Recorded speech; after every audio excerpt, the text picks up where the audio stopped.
Ang Charmed Life, unang bahagi.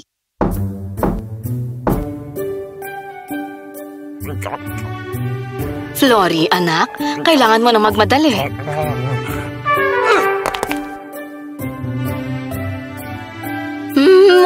Ang mabait na babaeng ito ay si Matilda. Ito na ang backpack mo, anak. Yun naman si Rex. At, salamat po, ang batang ito naman ay si Florizel. Paalam, ina. Paalam, ama. Mahal ko po kayo. Tayo na. Magtrabaho na tayo. Para lang silang ordinaryong pamilya, hindi ba? Ibig ko sabihin, gumagawa si Rex ng mga mahuhusay na makinarya at nakilala siya dahil doon. Si Matilda namamahala sa kumpanya, pero di sila pangkaraniwan. Sina Rex at Matilda ay mga maharlika, isang hari at reyna. Dati silang namumuno sa Bohemia. Ang totoo niyan, sa halip na pamunuan ng kanyang kaharian, naging abala si Rex sa pag-iimbento ng mga komplikadong makinarya. Dahil dito, binigay niya ang korona niya sa isang taong mas may kakayahan at ipinagpatuloy ang kanyang gusto. Ganon din ang ginawa ni Matilda.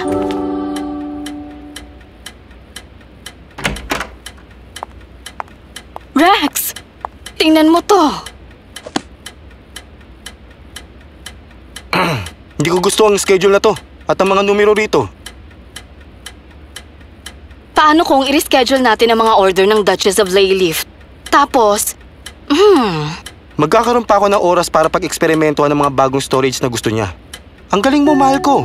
Tama lang na ikaw ang mamahala rito, aking reyna. Shh! Baka may makarinig sa'yo. Nang magpalit sila ng pangalan bilang Rex at Matilda Bloomsbury, magkasama rin silang nagsimula ng bagong buhay sa ibang kaharian at sa ngayon, ito naman ay naging maayos. Samantala, walang kalam-alam ang batang si Florizel na isa pala siyang maharlika. Nag-aral siya sa magandang paaralan, mayroong maraming kaibigan at pinalaki para mabuhay ng normal. Hindi nagtagal, naging apprentice si Florizel sa kumpanya ng kanyang ama at talagang napakasipag niya. Namahalan niya ang pagkamalikain ko. Ipinagmamalaki ko siya. At ang kasanayan ko sa pamamahala. Nakakatuwa naman. Ma, pa, nandito lang po ako sa tabi niyo. Sa paglipas ng mga taon, nagsimula si Rex na gumawa ng isang bagay na kilala sa tawag na lightning lips. Mas mataas pa. Ayan. Naku, paano kung mahulog sila rito? Di mangyayari yun. Bakit po? Dahil magkakaroon pa yun ng pinto. Kakapitan ko pa ang mga yan. Ang mga elevator ay hindi pa kilala noon at ang mga ito ay medyo bago pa sa marami. Sa panahong ito, si Florizel ay 21 taon na. Binigyan siya ng regalo ng kanyang ina. Buksan mo na. Maingat niyang binuksan ang kahon na gawa sa kahoy at nasilaw siya nang makita ang tila isang diamante, kumikinang at lumulutang iyon. Ano po ito? Flory, noong ipinanganak ka, nakatanggap ka ng espesyal na regalo mula sa iyong fairy godmother, ang Charmed Life. May fairy godmother po ako? Ano po ang Charmed Life? Oo, may fairy godmother ka at talagang maalalahanin siya. Ang regalo niya, ang Charmed Life, ay pangangalagaan ka sa anumang panganib pero kailangang alagaan mo rin ito. Iningatan ko yan ng maraming taon, anak. At ngayon, dahil nasa tamang edad ka na, ibibigay ko na ito sa'yo. Pwede mo yang dalhin palagi pero mas mabuti kung itatago mo ito. At kung sakaling may mangyari sa akin at ligtas naman po ang Charmed Life, magiging ligtas din po ako. Ang galing! Wala pong makakapanakit sa akin, tama po? Hindi ibig sabihin yan, pwede ka nang masangkot sa anumang gulo, ha? Nagbibiro lang po ako, ina. Salamat po, ito ang pinakamagandang regalong natanggap ko.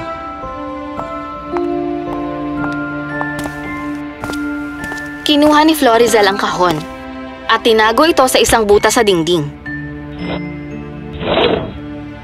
Talagang masaya siya sa natanggap mula sa ina. Pinamunuan ni Haring Arnold ang kahariang iniwan ni Rex. Isang araw, nahihirapan ang hari na umakyat sa hagdan. Nakakapagod naman to. Sana may mga pakpak lang ako. Nako, mukhang imposible po yung mangyari, kamahalan. Pero may alam po akong mga makinaryang kayang mag-angat ng mga bagay pa itaas. Ganun ba? Bakit walang ganun sa atin? Anong tawag sa mga makinaryang yun? Elevator po. Dalhin niyo sa akin yun. Ngayon din. Masusunod po, kamahalan. Nang sandaling yon, nakatanggap kagad si Rex ng kautosang nagpapagawa ng kanyang likhang elevator para sa palasyo ng hari. Hindi ito maaari, Matilda. Gusto ng hari ang imbensyon ko. Ilalagay niya sa palasyo niya. Sino? Aba, si Haring Arnold. O ano ngayon? Siyempre, kilala niya ako. Hindi kami pwedeng magkita. Ano nang gagawin ko ngayon? Ano ba? Florizel! Anak ko! Halika rito! Kailangan kita! Para sa napakalaking pabor, dapat niya lang po akong dagdagan ng malaking bayad dito, ha? Oo ba? Basahin mo ito. Galing sa palasyo ito? Tama! At ikaw ang bahala dyan, anak. Talaga po? Oo naman! Pumayag na ako sa hiling nila, kaya simulan mo na ang pagdidisenyo. Huwag mong pag-iintayin si Arnie. Si Haring Arnold pala. Kayang-kaya mo yan, anak. Nakaramdam ng kaba si Florizel pero mas nasabik siya sa gagawin niya para sa hari. Para sa palasyo? Ayos! Simulan na natin to! Pinaghirapan ni Florizel ang paggawa ng mga disenyo at makina. Siniguro niyang ligtas, maganda at perpekto ang mga ito para sa Maharlika. Di nagtagal, narating ni Florizel ang palasyo at pinagmasdan ang magandang istruktura. Sige, kaya ko to. Pinakita niya ang mga disenyo sa hari habang pinapaliwanag kung paano gumagana ang mga ito. Humanga si Haring Arnold sa mga imbensyon niya. Kahanga-hangang mga ito!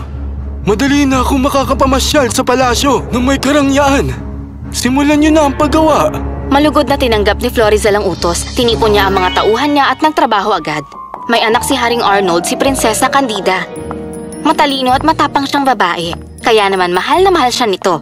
Sinimula ni Florizel gawin ang elevator na para sa kanya.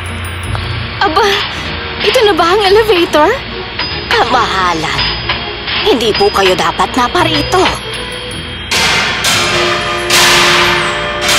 Naku po, hindi. Teka! Ayos lang po ba kayo, prinsesa? Habang inaalalayan siya ni Florizel ay nagkatinginan silang dalawa. Ang mga mata mo. Napakaganda ng mga to. Naku, patawad po, kamahalan. Ayos lang. Ikaw siya po ang inhinyerong gumagawa ng elevator, kamahalan. Ganun ba? Alam mo, sa unang tingin, sa palagay ko mapagkakamalan kang isang Maharlika. Naglakad na ang prinsesa palayo at bahagyang namula, nakatingin lang si Florizel sa kanya. Nang gabing yon sa pagawaan... Sana, prinsipe na lang ako. Prinsipe? Bakit naman? Napakaganda po ng prinsesa, ama. Ay, nako anak.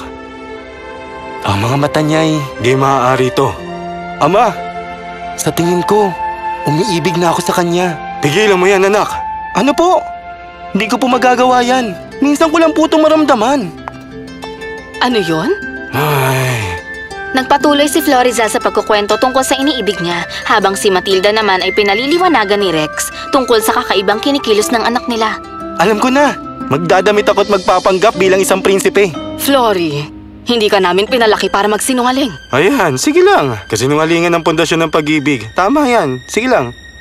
Ay, ano gagawin ko ngayon? Kailangan ko siyang makita. Matatapos na namin ang trabaho sa loob ng ilang araw. Ano? Magbibihis po ako bilang isang attendant. Kalokohan yan. Hindi kailangan na attendant doon. Pero siya kailangan niya. Isa po siyang Maharlika. Kailangan niyang protektahan saan man siya magpunta. Ano na, di ko mapagsabihan. At yun na nga, sa kabila ng pakiusap ni Rex at babala ni Matilda, nang matapos na at maikabit ang mga elevators, nagbihis pa rin si Florizel bilang attendant. Nagsiksikan ang mga babae sa palasyo para tignan ito. Pero nang bumukas ang pinto, nakatayo roon si Florizel, matikas at gwapong tingnan sa kanyang uniformeng pang-elevator attendant. Nang makita siya ng prinsesa, namula ito. Makinig kayong lahat sa akin. Elevator ko na ito, kaya naman walang ibang tao ang maaaring gumamit nito. Gumamit na lang kayo ng ibang elevator at hagdanan kung kinakailangan. Pumasok siya sa elevator at sinara ni Florizel ang mga pinto at sila'y umangat na. Bagay na bagay po sila, hindi po ba? Tumigil ka, isa lang siyang inhenyero. Hindi siya nababagay sa prinsesa. Hindi ba tapos na ang trabaho niyo? Bakit nandito ka pa? Tapos na po. Nandito po ako para siguraduhin ligtas po ito at maayos para sa inyo. Ah, ganun ba? Yun lang ba ang dahilan ng pagpunta mo rito? Hindi ko alam. Meron pa po bang ibang dahilan? Nanatiling tahimik si Candida, nasiyahan siya sa pagsakay, at kung minsan, nagkakahiyaan pa silang sumulyap sa isa't isa. Sige, pababa na rin ako. Sige po. Hininto ni Florizel ang elevator para makalabas si Prinsesa Candida. Nandito ka rin ba bukas? Gusto niyo po bang nandito ako, prinsesa? Siguro. Aba, teka. Ibig sabihin gusto niya rin ako? May pagtingin din kaya siya sa akin? Sana nga. Lumipas ang mga araw at mas nagkakilala pa ang dalawa. Masaya sila sa piling ng isa't isa, pero may isang bagay na hindi nila maitanong. May gusto ba siya sa akin? Gusto niya kaya ako?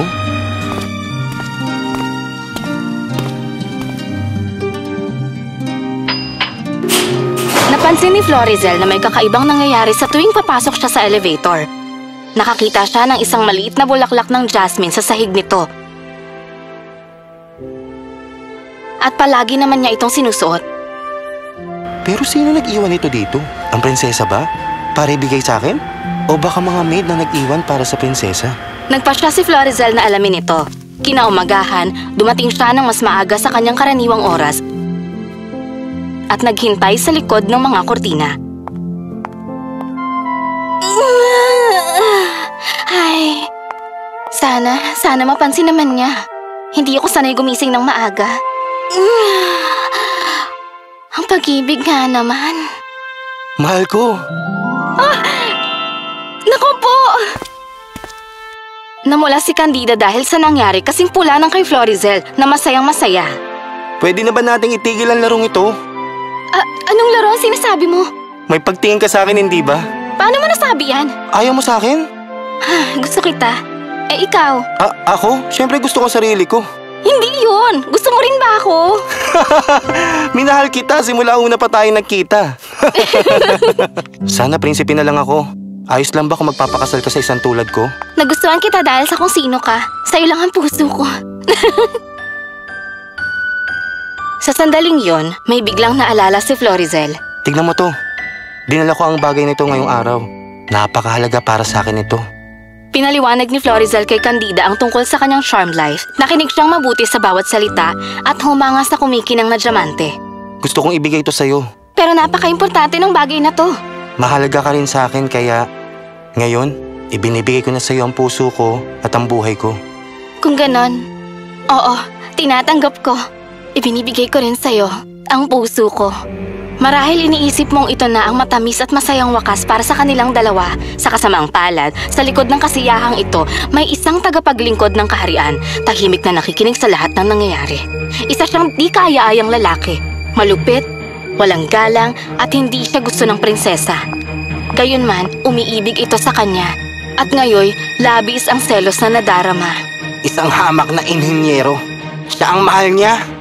Hindi! Hahadlangan ko ang pagmamahala nila. Sumisikat na ang araw sa palasyo ng sandaling yon. Maingat na naglakad ang tagapaglingkod. Kailangan tong malaman ng hari. Hindi magpapakasal si Prinsesa Candida sa taong yun.